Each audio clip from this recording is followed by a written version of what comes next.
नमस्कार दोस्तों, क्या आप जानते हैं कि सबसे पावरफुल इंसान कौन होता है?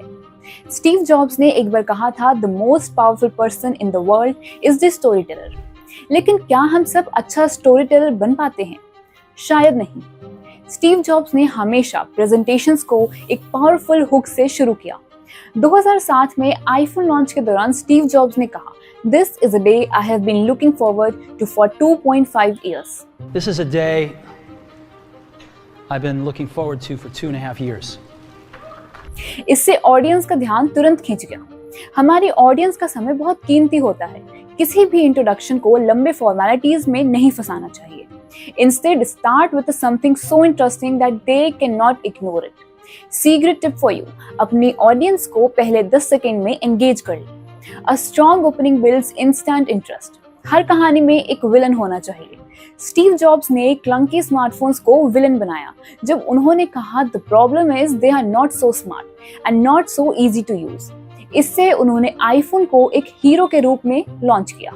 किसी भी स्टोरी में कॉन्फ्लिक्ट जरूरी है। जब हम अपने इंडस्ट्री के प्रॉब्लम्स को विलन की तरह पेश करते हैं तो ऑडियंस उस सॉल्यूशन की तरफ नेचुरली खिंच जाती है। स्टीव जॉब्स ने यूजर फ्रस्ट्रेशंस को हाईलाइट करके एग्जिस्टिंग टेक को विलन बनाया और फिर आईफोन को सॉल्यूशन के रूप में पेश किया। अपनी इंडस्ट्री की पेन पॉइंट्स को विलेन की तरह पेश करें जिसमें आपकी ऑडियंस उसका सॉल्यूशन ढूंढे। स्टीव जॉब्स ने एग्जिस्टिंग टेक की लिमिटेशंस को फ्रंट एंड सेंटर रखा जिससे हर कोई रिलेट कर सका। उन्होंने ऑडियंस की प्रॉब्लम्स को डायरेक्टली एड्रेस किया। आपकी ऑडियंस के लिए सबसे इंपॉर्टेंट चीज क्या होती है? उनसे खुद के प्रॉब्लम्स। जब आप उन पेन पॉइंट्स को स्पॉटलाइट करते हैं तो आपकी ऑडियंस नॉडिंग इन अग्रीमेंट करेगी, यस ये मेरी भी प्रॉब्लम है। इससे एक्साइटमेंट बिल्ड होती है और ऐसे आपकी ऑफरिंग की वैल्यू ऑटोमेटिकली बढ़ जाती है। अपनी ऑडियंस के मेन पेन पॉइंट्स पर फोकस करें और डायरेक्ट कनेक्शंस बनाएं। स्टीव जॉब्स ने अपने आईफोन लॉन्च के दौरान सस्पेंस क्रिएट किया जब उन्होंने कहा, 3 रिवॉल्यूशनरी प्रोडक्ट्स, एक आईपॉड, एक आईफोन और एक इंटरनेट कम्युनिकेटर, और फिर रिवील किया कि ये सब एक ही device, iPhone. 3 separate devices. This is one device. And we are calling it iPhone. Suspense और एंटिसिपेशन आपकी स्टोरी में एंगेजमेंट को बढ़ा देती है। हर एलिमेंट को धीरे धीरे रिवील करें ताकि ऑडियंस क्यूरियोसिटी और एक्साइटमेंट बनाए रखे। जितना सस्पेंस बिल्ड होगा उतना ही आपके रिवील का इम्पैक्ट बड़ा होगा। अपनी प्रेजेंटेशन में सस्पेंस क्रिएट करें। हर फीचर को एक एक करके रिवील करें। स्टीव जॉब्स ने आईफोन के फीचर्स को डिस्क्राइब नहीं किया, उन्होंने लाइव डेमो करके ऑडियंस को उसे फील कराया। वो सिर्फ बताते नहीं थे, दिखाते थे। स्टोरी टेलिंग का सबसे इफेक्टिव तरीका होता है शो, डोंट टेल।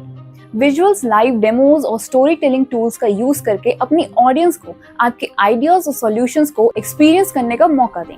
अपनी प्रेजेंटेशंस में इंटरैक्टिव विजुअल्स और लाइव डेमोन्स्ट्रेशंस का यूज करें। स्टीव जॉब्स ने बार बार कहा, an iPod, a phone and an internet communicator, ताकि ऑडियंस के दिमाग में ये बात डीपली रूटेड हो जाए। रेपिटेशन क्रिएटिविटी के साथ होनी चाहिए। की मैसेजेस को बार बार दोहराएं ताकि ऑडियंस उन्हें याद रख सके। ये रेपिटेशन बोरिंग नहीं बल्कि इम्पैक्टफुल होनी चाहिए। अपने की मैसेज को स्ट्रेटेजिक तरीके से रिपीट करें ताकि वो माइंड में एम्बेड हो जाए। आईफोन सिर्फ एक डिवाइस नहीं था, स्टीव जॉब्स ने इसे एप्पल के विजन से कनेक्ट किया जो हर इंडस्ट्री में रेवोल्यूशन लाना चाहते थे। उन्होंने एप्पल का नाम भी बदल दिया, एप्पल कंप्यूटर से सिर्फ एप्पल। अपनी ऑफरिंग को एक बड़े विजन और मिशन से जोड़ें जिससे आपकी ऑडियंस आपके साथ शेयर कर सके। स्टीव जॉब्स ने आईफोन को सिर्फ एक फोन नहीं बल्कि एक रेवोल्यूशन के तौर पर पेश किया। अपने सॉल्यूशन को एक लार्जर मिशन से कनेक्ट करें जिससे कि आपकी ऑडियंस सिर्फ प्रोडक्ट नहीं बल्कि पर्पस से जुड़ सके। तो दोस्तों, स्टोरी टेलिंग सिर्फ की नोट या पिच के लिए नहीं है, ये आपकी पर्सनल ब्रांड, ऑडियंस कनेक्शन और बिजनेस ग्रोथ के लिए क्रिटिकल है। जैसे कि स्टीव जॉब्स ने कहा, the most powerful person in the world is the story teller. तो अपनी कहानी बताएं और अनस्टॉपेबल बने। ऐसे और वीडियोस के लिए हमारे इस चैनल को सब्सक्राइब करें।